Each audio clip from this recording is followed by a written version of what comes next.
The sanctions have also had an unintended effect, a churn among the middle powers. Do they stick with America or do they keep their options open, explore new ones? Saudi Arabia, for instance, is circumspect. They are snubbing America, reaching out to Russia and now courting China. Reports say Riyadh has invited Xi Jinping for a state visit. If true, this could change the politics of West Asia. For starters, Xi Jinping has not left China in 2 years. So this will be quite a visit. He's been shut away from the public. If he picks Riyadh to end that streak, it would be symbolic. Secondly, the timing of this invite. Saudi Arabia and the US are not on good terms. Crown Prince Mohammed bin Salman is not answering Joe Biden's calls. He's refused to increase oil production as America demanded or requested.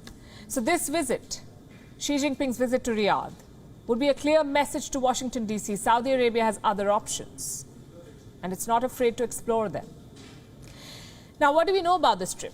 It could happen after the holy month of Ramadan, so possibly in the month of May. Parallels are being drawn to 2017. That's when Donald Trump visited Riyadh for his first foreign trip. He was given a grand welcome by the Saudis. Something similar awaits Xi Jinping, perhaps. But 2017 was all about rebuilding an old relationship. This one is about building a new one. How will it change West Asian politics? And what's in it for both sides? Let's discuss the power equations first. Since the last century, America has been the biggest military power in West Asia. They intervened in Kuwait. They invaded Iraq. They contained the Iranian threat. They armed Israel. So America's position in West Asia was unchallenged. But Xi Jinping has been slowly chipping away.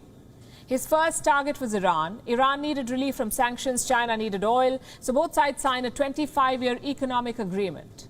At the same time, Beijing reached out to Iran's rivals, to Israel, to the UAE, to Saudi Arabia. They funded economic projects in West Asia. They offered to sell weapons. And most importantly, they offered something America could not, a market for their oil.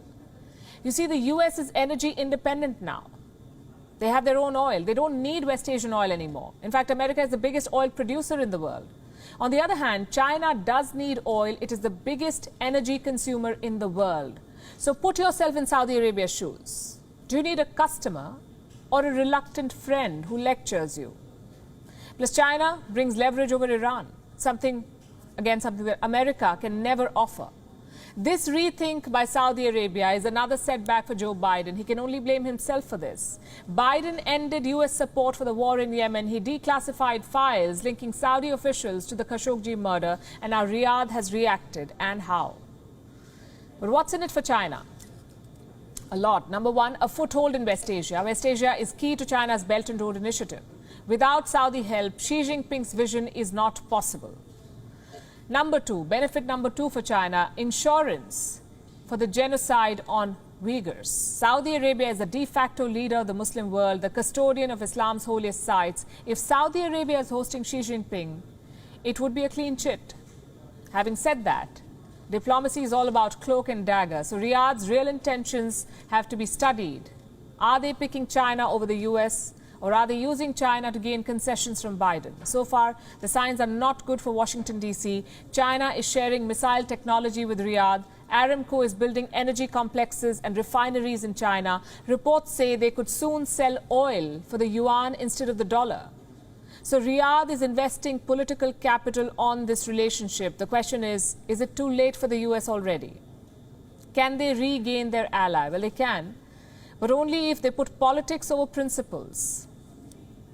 Let me give you an example from this weekend. Saudi Arabia executed 81 people in one day, 81. The legalities were dubious. But here's how the State Department reacted to it. Even the journalists were surprised by the response. We continue to raise with Saudi Arabia the need to ensure fair trial guarantees, freedom from arbitrary and extrajudicial detention, transparency, the rule of law, and freedom of religion and belief. No, that's it? You don't have anything else to say about 81 people just being somewhere being executed? We have been clear about our concerns about the lack of respect for fair trial guarantees. Does this mean Joe Biden is tempering his rhetoric? If he is, then it's mission accomplished for Mohammed bin Salman. If not, he can always pivot to China. Like I said, this is an untested relationship. How much military assistance will China provide the Saudis? How much leverage will they bring over Iran? All of these questions have yet to be answered. But for now, Saudi Arabia holds the cards. WION is now available in your country. Download the app now and get all the news on the move.